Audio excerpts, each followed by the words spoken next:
welcome back to Action TV guys. Ito guys talaga napakaganda talaga dito. Napaka-intense talaga, crazy ending talaga at maiyak-iyak pa guys. Naku, tara guys.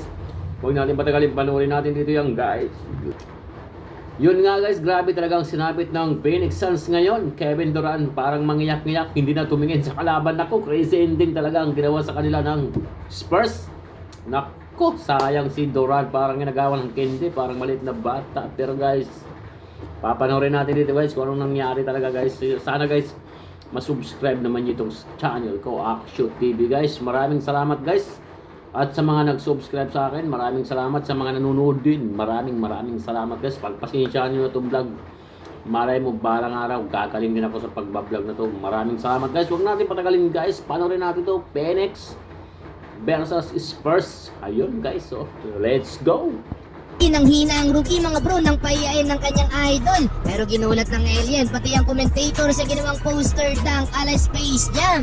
It's Halloween night sa NBA. Tapatan ng dalawang Slenderman, Victor Wembanyama laban sa kanyang idol na si Kevin Durant. No Devin Booker at Bradley Beal ang Suns, kayanin kaya ng rookie na talunin ang isa sa kanyang iniidolo. Well, first quarter, bantayan agad silang dalawa. Time out agad ang San Antonio matapos ang fourth to nating start ng Phoenix. Classic coach Pop mga bro. After ng timeout, sinukat naman ni Wemby ang depensa dito ni KD, pero bigo ang rookie at naagawan siya ng bola. Basang-basa ang gagawin ni Wembanyama. Habang basic lang kay Durant ang mga pull-up jumper gaya nito. Ginawang target shooting ang depensa ni Jeremy Sohan. Alat pa si Wemby, sumubok ng 3 sa harap ni KD, pero sala bago ilabas under 7 minutes. Nakapagtala muna siya ng block. Huli ang tira ni Allen. 3-minute mark pa nung binalik si Wemby kung saan lamang na ng 10 points ang home team. 0-4-4 ang start ng alien. Kinakabahan nata kay KD. Wala nang isang minuto, sumubok ng jumper sa harap ni Wemby at nung si Durant, pero sala ang tira. Pero agad naman dumawi dyan si KD at nakipag-ISO sa 7'4" mga bro. Pasok na ang fadeaway jumper, parang nanghina to ng rookie.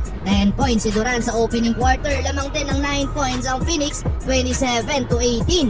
Start of second quarter, pahinga na si KD pero no problem sa opensa ng Suns. Back-to-back 3-pointer para kay Nazir Little. Hindi na natutuwa si Coach Pop sa mga turnovers ng Spurs. Kahit si Wemby after makapag-commit ng turnover mga bro, nilabas agad ni Coach Pop. Mainit si Eric Gordon, pumalo sa 19 points, ang biggest lead ng Phoenix. Under 4 minutes pa nang ibinalik si KD. Halos kasabay lang din etong si Wembanyama na patuloy ang off-night shooting. Na hard foul pa dito ni Nurkic. Wala nang isang minuto, nagpaulan pa ng dalawang tres si Grayson Allen. Nadakdakan pa ni KD ang rookie, pero last 5 seconds hindi pumayag si Wembanyama na walang bawi. Iwan ang depensa ni Durant mga bro at pinosterize ang player ng Suns. Kahit malayo ang take-off, haba naman ang galamay ni Wemby. Kahit si Durant mga bro, gulat na gulat sa ginawa na yan ng rookie. 65-43, tambak pa din naman ang San Antonio. Entering the third quarter, finally nakaisang pukol na din sa labas ang rookie. Kaso matagal na delay ang laban mga bro dahil sa naglolokong shot clock. Old school tuloy ang nangyari, nilagay na lang sa baba ang timer.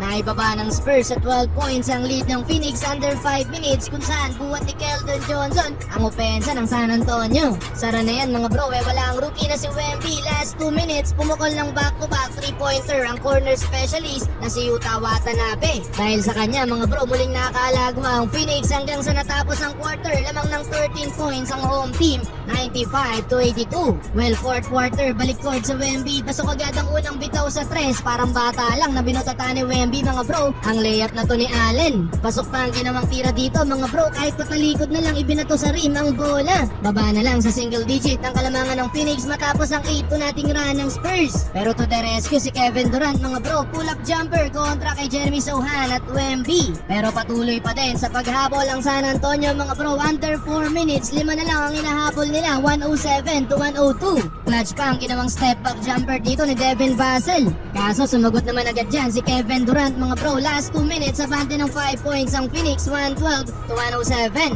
Pero yun nga lang mga bro, last 6 seconds, Victor Wembanyama slam dunk. Nalasundan pa ng turnover ni KD, slam dunk for Johnson. Panalo na sana, natalo pa mga bro. Comeback ng San Antonio. Sayang talaga yun. Sayang ang mga ginawa ni Durant. So, ganun talaga. Ganun talaga ang laro. That's the game. So, yun nga guys, ang nangyari talaga dito. Ang nangyari talaga guys, napakapanghinayang talaga ng mga ginawa ni Kevin Durant. Nako, sayang yung pagod ni Durant. Nananalo na, natalo pa. Ganun talaga guys, bilog talaga ang bula. Kaya hanggat hindi pa tapos yung laban, huwag talaga mag-expect na mananalo ka na. Kahit tamba ka pa dyan, lamang ka pa dyan. Akalain mo yun, 20 ang lamang ha. 20 ang lamang, grabe. Nasa fourth quarter, nasa 14, 17 points pa yung lamang nila. Pero kinain na, walang bigla.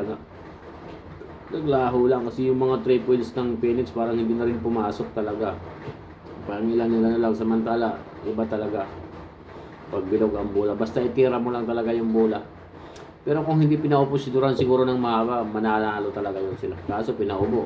Yun ang mga sinasabi na lesson learned. So yun guys, at maraming salamat sa mga mag-subscribe sa channel ko. Sana huwag niyo na ipagkait ang pag-subscribe sa channel ko ito. Maraming salamat guys. Peace out.